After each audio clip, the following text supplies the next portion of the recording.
tao at sa buhay na walang hanggan. Amen. Ngayong araw ay tinakda ng Diyos bilang udyat ng panibagong simula tungo sa kasaganahan at kapayapaan. Itaas natin sa Kanya ang ating mga kahilingan at daigdig na manalangin. Ama ng kapayapaan, tingin mo kami. Ama ng kapayapaan, dinggin mo kami. Magsilbing gabay nawa ang simbahan tungo sa liwanag at kapayapaan ng tagapagligtas namin si Yesu Cristo at sa tulong din ng panalangin ng mahal na Birheng Maria. Manalangin tayo. Ama ng kapayapaan, dinggin mo kami. May taguyod nawa ng mga nalilingkihan sa ating pamalaan ang kanilang magagandang adhikain na may paggalang at pangangalaga sa mga karapatang pantao. Manalangin tayo. Ama ng kapayapaan, dinggin mo kami. Maghari nawa ang kapayapaan at pag-asang hatid ng ating tagapagligtas sa bawat tahanan at pamayanan, lalong-lalo na ngayong taon ng Jubileo. Manalangin tayo.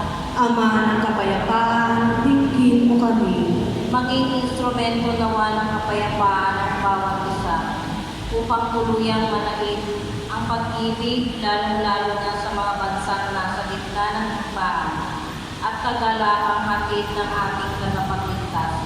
Manalangin tayo. Ama ng kapayapaan, dinggin mo kami. Tuluyan nawang mapayapa ang mga kapatid nating yumauna. Masilayan nawa nila ang liwanag at mukha ng Diyos. Manalangin tayo. Ama ng kapayapaan, dinggin mo kami. Sa ilang sandali ng katahimikan, ating ipanalangin ang iba pang mga pangangailangan ng ating pamayanan, pati na rin ang ating pansariling kahilingan. Manalangin tayo. Ama ng kapayapaan, dinggin mo kami. Ama, batid namin ang aming paghirap dito sa mundo. Tulungan mo kami ipalaganap ang iyong kapayapaan upang ang maayos namin ang aming pamumuhay sa iyong magandang kalooban. Inihiling namin ito sa pamamagitan ni Kristo na aming Panginoon. Amen. Para po sa mga may hawak na love offering envelopes, paano po kayo magkita sa gitna para sa pag-aalay? Maraming salamat po.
Manalangin kayo mga kapatid upang itong ating pag-aalay ay kalugdan ng Diyos namang makapangyarihan. Tanggapin nawa ng Panginoon itong paghahari sa iyong mga kamay sa kapurihan niya at karangalan sa ating kapakinabangan at sa buong sambayanan niyang banal. Ama namin lumikha, sa iyo nagmumula at nagkakaroon ng kaganapan ng tanan. Sa dakilang kabistahang ito ni Maria, na ina ng anak ng Diyos na totoo, may pagdiwang nawa namin ang pasimula ng bagong taon at paratinin mo kami sa kaganapan nito. Sa pamamagitan ni Jesucristo kasama ng Espiritu Santo, magpasawalang hanggan. Amen. Sumainyo, Panginoon. At sumayo rin. Taas sa Diyos ang inyong puso at diwa. Tinaas na namin sa Panginoon. Pasalamatan natin ang Panginoong ating Diyos. Marapat na siya ay pasalamatan. Ama namin makapangyarihan, tunay kang marapat na ikaw ay aming pasalamatan. Ngayon, napupag mong pinagpala sa babae lahat ang mahal na Birhen na totoong mapalad, na iyong piniling maging ina ng iyong anak na iyong sinugo, na siya bilang isang Mesiyas sa kapangyarihan ng Espiritu Banal, ang Birheng Maria ay naging inang tunay ng iyong anak na kanyang isinilang. Bilang liwanag nito ang sanlibutan. Kaya kaisa ng mga anghel na nagsisikawin ng papuri sa iyo nang walang humpay sa kalangitan, kami nagbubunyi sa iyong kadakilaan. Santo, Santo, Santo, Panginoong Diyos ng mga hukbo, napupuno ang langit at lupa ng kadakilaan mo, o sana sa kaitaasan. Pinagpala naman rin ito sa ngalan ng Panginoon, o sana sa kaitaasan. Ama namin banal, ikaw ang bukan ng tagang kapanalan, kaya sa pamamagitan ng iyong Espiritu, gawin mong banal ang mga kaloob na ito upang para sa amin ay maging katawan at dugo ng aming Panginoong Jesucristo. Bago niya pinag-iisang kusang loob na maging handog, hinawakan niya ang tinapay, pinasalamatan kaniya, pinaghati-hati niya iyon, iniabot sa kanyang mga lagar at sinabi, tanggapin ninyong lahat ito at kanin, ito ang aking katawan na ihahandog para sa inyo.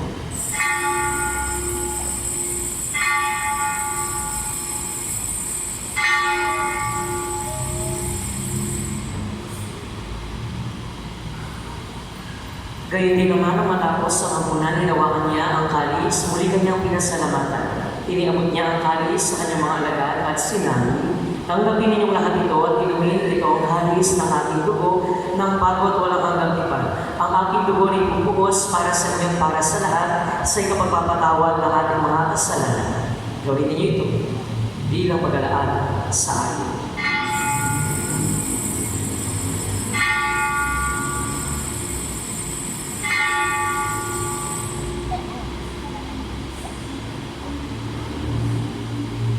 Ipagpunyi natin ang misteryo ng pananampalataya. Si Kristo'y namatay, si Kristo'y nabuhay, si Kristo'y babalik sa wakas ng panahon. Ama, ginagawa namin ngayon ang pag-alaala sa pagkamatay at muling pagkabuhay ng mga. Kaya tiniyari namin sa iyong tinapay na nagbibigay buhay at ang kalis na nagkakaloob ng kaligtasan. Kami nagpapasalamat dahil kami iyong minarapat na tumayo sa harap mo para maglingkod sa iyo. Isinamo namin na kami magsalo-salo sa katawan at dugo ni Kristo ay mabuklod sa pagkakaisa sa pamamagitan ng Espiritu Santo. Amalingapin mo ang iyong sipahang laganap sa buong daigdig. Puspusin mo kami sa pag-ibig. Kaisa ni Francisco na aming Papa ni Roberto na aming Obispo at ng Tanang Kaparian. Alalahanin mo rin ang mga kapatid naming nahimlay na may pag-asang sila ay muling mabubuhay. Gayun din ang lahat ng mga pumanaw. Kaawaan mo sila at patuloyin sa iyong kaliwanagan. Kaawaan mo at maging dapatin kami lahat na makasalo sa iyong buhay na walang wakas. Kaisa na mahal na Birheng Maria na ina ng Diyos, ng mga apostol at ng lahat ng mga banal na namuhay dito sa daigdig ng kalugod sa iyo. May pagdiwang nawa namin ang pagpupuri sa ikarangan mo sa pamamagitan ni Jesucristo kasama ng Espiritu Santo magpa sa walang hanggan. Amen.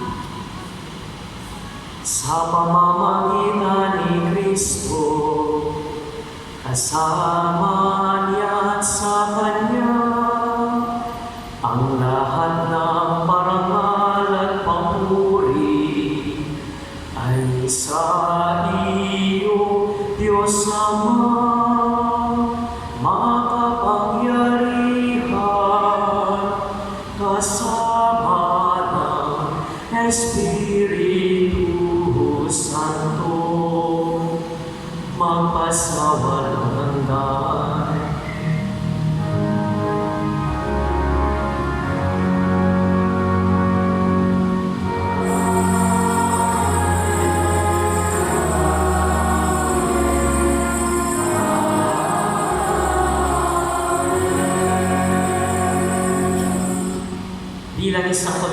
pagsabihin natin ngayon ang panalangin tinulog sa atin ng ating Panginoong Yeso Kristo.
Hiniling namin kaliyadya sa lahat ng masama, pagkalooban at kapayapaan na araw-araw, iligtas sa aming mga kasalanan at ilayo sa lahat ng kapahamakan. Samantalang aming pinananabigan ang nakilang araw ng pagpapahayag ng tagapagligtas namin, si Yeso Kristo. Sapagkat iyo ang kaharian at ang kapangyarihan at ang kapulihan magpakailanman. Amen. Panginoong Yeso Kristo, sinabi mo sa iyong mga apostol ang kapayapaan ang iniiwan ko sa inyo, ang aking kapayapaan ang ibinibigay ko sa inyo. Tunghayan mo ang aming pananampalataya, huwag ang aming mga pagkakasala. Pagkalooban mo kami ng kapayapaan at pagkakaisa, ayon sa iyong kalooban, kasama ng Espiritu Santo, magpa sa walang hanggan. Amen. Yung kantang Let There Be Peace on Earth, hindi po nagsisimula sa earth, nagsisimula sa loob ng pamilya. At hindi lang nagsisimula sa loob ng pamilya, sa mismong loob ng ating kalooban. Kaya mamaya kapag kinatay ang Kordero ng Diyos, lapitan mo yung nanay mo, yung tatay mo ulit. Kahit na sabihin yung corny na naman si Father, para maramdaman ng nanay mo at tatay mo na may kapayapaan sa inyong pamilya. Kahit na minsan may awayan, may tampuhan, minsan nakakagalitan, minsan hindi na magkaintindihan. Kaya sana habang dito na nasa simbahan, kung katabi mo yung anak mo, yung asawa mo, please lang, siguraduhin mong asawa mo yan, inuulit ko. Ang kapayapaan ng Panginoon ay lagi nawang sumainyo. At sumayunin. Magbigayin po kayo ng kapayapaan sa isa't isa. Happy New Year! Lapitan nyo na yung nanay ninyo at mga anak ninyo. Ikis ninyo at sabihang Happy New Year! I love you!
Ng mga kasalanan sa lupa. Mapapalan po tayo inaanyayahan niya sa kanyang banal na bigay. Panginoon, hindi ako karapat-dapat na magpatuloy sa iyo, ngunit sa isang salita mo lamang ay gagawin namin.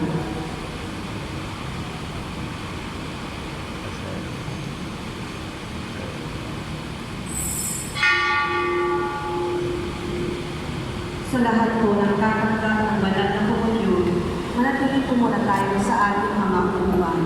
Ang komunyon po ay gagawin by rules. May mga ushers po na gagawin sa inyo. Salamat.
Announcement. Magkakaroon po tayo ng second collection. Ang second collection po natin ay para sa proyekto ng ating parokya, St. Peter Shrine. Maraming salamat sa inyong generosity. Bukas, January 1, 2025, ay silongin of Mary, Mother of God, ng Holiday of Obligation at unang araw ng 2025. Kaya ang mga misa po natin bukas, January 1, ay parang Sunday, 6 a.m., 7, 8, 9, 10, 11, 12 noon, 1 p.m., 2, 3, 4, 5, 6, 7, 8, at 9 p.m. At sa Sunday, January 5, 2025, ay unang Sunday ng January at napistahan po ng Tiffany. Magsimula po tayo sa unang Sunday ng 2025. Ang mga misa po natin sa January 5 ay 6, 7, 8, 9, 10, 11 a.m., 12 noon, 1 p.m., 2, 3, 4, 5, 6, 7, 8, at 9 p.m. Ang ating first communion para sa mga 8 years old pataas ay sa January 8 years old ay sa January 18 at ang pagpilan ay sa January 25. Ito naman ay para sa mga 12 years old pataas. Magpalista na po tayo sa opisina. Maaari po tayo mag-sponsor ng ating taon-taon na Christmas balls. Available din sa labas ng simbahan at isama po yung ito sa Christmas Day na nasa alta sa panahon ng offertory. Ang process po ito ay para sa additional assistance ng ating mga scholars. Magsimit tayo ng kanila sa labas ng ating simbahan para sa inyong mga kahilingan. Ating bisita ng ating parish store para sa inyong mga pangangailangan. Ugaliin din natin ang Thanksgiving Mass para sa mga blessings na ating natatanggap. Hello? Nandiyan pa po kayo? Buhay pa ba kayo? Anyway, sa aral po ni Father Alan sa Monte, kami pong mga pare ngayon ay hindi magpapahuli kasi mamaya 2025 na. So, kunin namin yung pagkakataong ito hanggang bukas dahil nakaroon na kami ng 25 para sa mga staff. Ngayon, mga karoon naman kami para sa aming mga sarili. Kasi po kami nagtututbrush din naman kami. Nagsashampoo din naman kami. Kaya isa din ito sa way para sa masasalamat para sa inyo.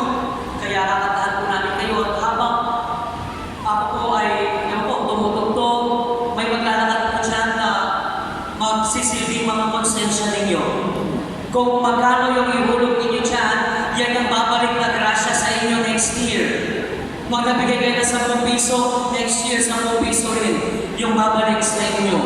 Kaya sana sa inyo po makonsensya na kayo.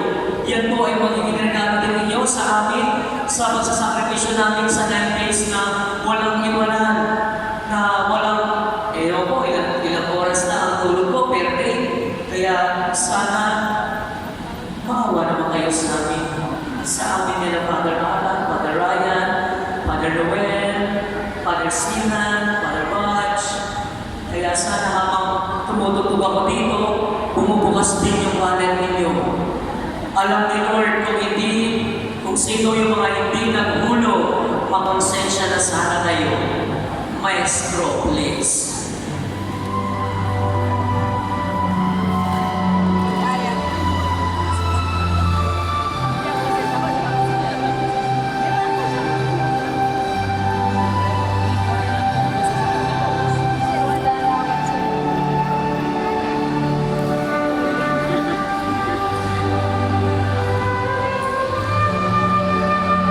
Ay, naku.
Yung mga nakatulong po, si Lord na bahala sa inyo.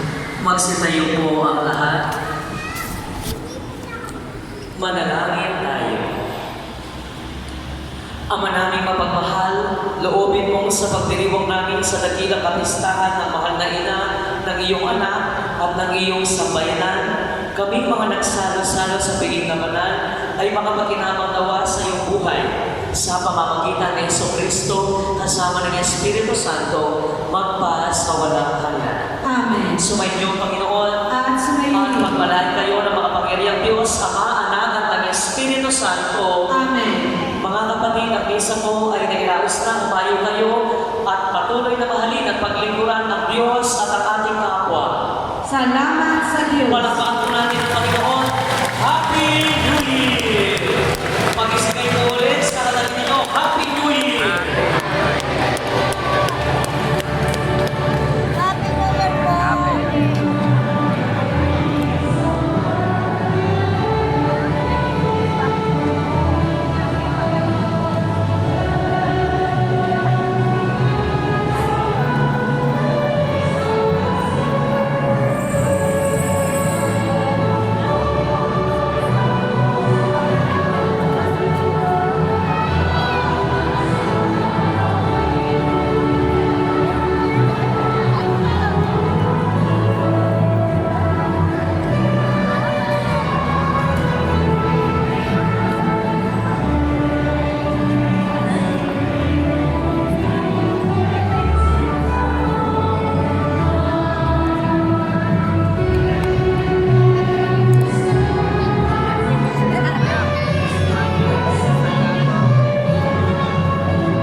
Magandang gabi po sa inyong lahat.